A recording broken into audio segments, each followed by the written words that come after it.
मौत के दिन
क्योंकि आप उस व्रत को इस सारे पर पाते हैं कि आप ये सोच करके हम उस व्रत को लगाते हैं।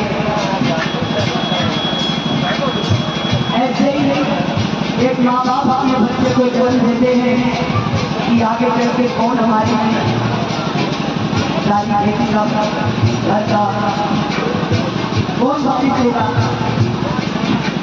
जब हमारे हाथ पैरों में जान नहीं रहेगी तब कौन मुझे पाने आएगा।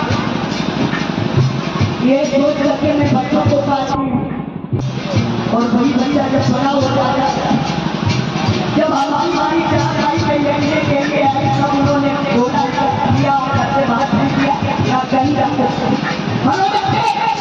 या आना नहीं तेरा दिमाग खराब करने के लिए।